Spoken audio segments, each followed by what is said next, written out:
Let's make Rayalaseema style గుత్తి వంకాయ. Normal గా వంకాయ అంటేనే ఇష్టం ఉండను నేను, గుత్తి వంకాయ అంటే పడి చచ్చిపోతా. అది కూడా మన రాయలసీమ స్టైలే.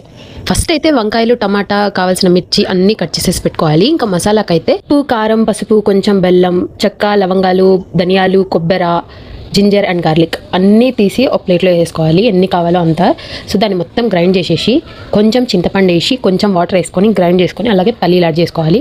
యాడ్ చేసేసి ఇవన్నీ యాడ్ చేసేసి పొడి కొట్టుకొని పెట్టుకుంటే, పొడి అంటే పేస్ట్ లాగా అయింది, అది పెట్టుకొని పక్కన పెట్టుకోవాలి. తర్వాత ముందే కట్ చేసుకున్న వంకాయలు, టమాటా, మిర్చిలోకి అన్నిట్లోకి ఈ మసాలా నీట్గా దట్టించి ఇంకా కూర అయితే స్టార్ట్ చేసేద్దాం. కొంచెం ఆయిల్ వేసుకొని, కొంచెం ఎక్కువే పట్టింది గుత్తి వంకాయ కాబట్టి ఆయిల్ కొంచెం ఎక్కువే వేయాలి. అందులోకి తర్వాత గింజలు వేసేసి ఇంకా ఉల్లిపాయలు, కొన్ని మిరపకాయలు వేసేసి తర్వాత కరివేపాకు ఇలాంటివి యాడ్ చేసుకొని ఇంకా ఫైనల్లీ ఇదంతా నీట్ గా మగ్గాక మనం ముందే రెడీ చేసుకున్న వంకాయలు, టమాటాలు మొత్తం కోటి నీట్ గా డ్రాప్ చేసుకొని, కలపకూడదు, కలపకుండా జస్ట్ డ్రాప్ చేసుకొని మిగిలిపోయిన మసాలాతో కొంచెం వాటర్ తీసుకొని వాటర్ అందులో పోసేసి అంతే ఉడకబెట్టేయాలి. కొంచెం సాల్ట్ అడ్జస్ట్ చేసుకోండి, కూరలకు సరిపోయే సాల్ట్ అడ్జస్ట్ చేసుకొని ఇంకా మూత పెట్టేస్తే కొన్ని వాటర్ పోసేసి లేట్ వేసేసి ఒక 10 minutes వదిలేయండి. మన గుత్తి వంకాయ కర్రీ రెడీ అయిపోద్ది. ఎంత టేస్టీగా ఉంటుందంటే అంత టేస్టీగా ఉంటుంది. చాలా మంది బెల్లం వేసుకోరు, కానీ బెల్లం వేసి ట్రై చేయండి, సూపర్ అంటే సూపర్ గా ఉంటుంది. మీకు నాలా గుత్తి వంకాయ అంటే ఎంతమందికి ఇష్టం కామెంట్ చేయండి. అలాగే పేజ్ ని ఫస్ట్ టైం చూస్తున్నట్టయితే వెంటనే ఫాలో చేసి సబ్స్క్రైబ్ కూడా చేసేయండి. బాయ్.